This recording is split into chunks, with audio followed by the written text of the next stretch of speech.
নমস্কার বন্ধুরা, কেমন আছো তোমরা? আশা করছি তোমরা সবাই অনেক অনেক ভালো আছো। আর তোমাদের সবাইকে আমার চ্যানেল পিউ অ্যান্ড পিউষ ডায়েরিতে অনেক অনেক স্বাগত আর শুভেচ্ছা।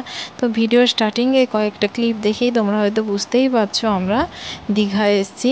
তো দীঘা কেন এসেছি, কী জন্য এসেছি, তো চলো পুরো ভিডিওটার মধ্যে তোমাদের সঙ্গে শেয়ার করব।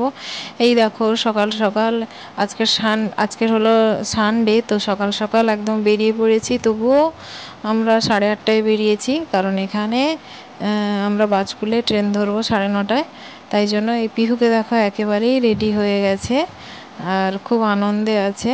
তো ওর শরীরটা তেমন একটা ভালো ছিল না, মোটামুটি একটু খারাপ ছিল, তাই জন্য যেতে ইচ্ছা করছিল না, কিন্তু সঞ্জীব দ্বারা খুব জোর করতে তাই জন্য আমরা চলে গেছিলাম। যাই হোক, স্কুটি করে এখানে বাজকুল চলে এসেছি। বাজকুলে এখানে গ্যারেজে গাড়িটা রেখে এই দেখো পিহুকে নিয়ে তার বাবা দৌড়চ্ছে, কারণ ট্রেন ঢুকে গেছে। আর আমি তো দৌড়তেই পারছি না, দৌড়ানো তো দূরের কথা, জোরে জোরে হাঁটতেও পারছি না। যাই হোক, ট্রেনটা এখনও গিয়ে দেখি ট্রেনটা আসেনি, কিন্তু ট্রেনটার মধ্যে এত ভিড় ছিল কেন বলো তো? যেহেতু গরমের ছুটি পড়ে গেছে, তাই জন্য সবাই দীঘা যাচ্ছে।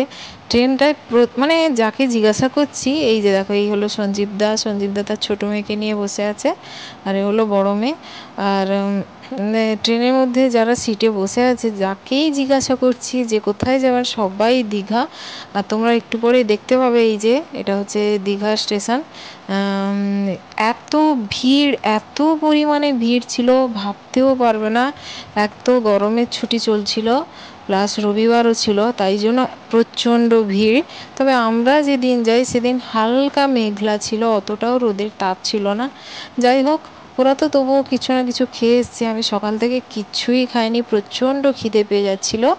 আর এই যে দেখো সঞ্জীবদার ছোটো মেয়েটা, মানে ও এত কিউট, তোমরা ভাবতেও পারবে না, ওর কোনো ঝামেলাও নেই, কিচ্ছু নেই। তোমরা পুরো ভিডিওটার মধ্যে দেখতে পাবে ওকে, কোনো ঝামেলা নেই। যাই হোক, এখন প্রায় বাজে 11টা, তাই আমরা এখন ব্রেকফাস্ট করে নিচ্ছি, লুচি আর ঘুগনি। ব্রেকফাস্ট করেই আমরা এখন হোটেলের রুম খুঁজতে চলে যাব। আমরা একটা নিয়েছি এসি রুম আর একটা নন এসি। ব্যাস, রুমে গিয়ে চেঞ্জ করে আমরা বেরিয়ে পড়ছি, বিচে চান করতে যাব। আর রুমগুলো ভাড়া নিয়েছে 1,500 2,000 করে, মানে এত দাম বলছিল, তাও তো কোনো হোটেলে 2 নাইট ছাড়া দেবেই না। যাই হোক, কোনোরকম একটা হোটেলে কোনোরকম 2টো রুম পেয়ে গেছি, তাও 2টো এসি পাইনি, একটাই পেয়েছি। যাই হোক, তোমরা ভিডিওটা কন্টিনিউ এনজয় করতে থাকো।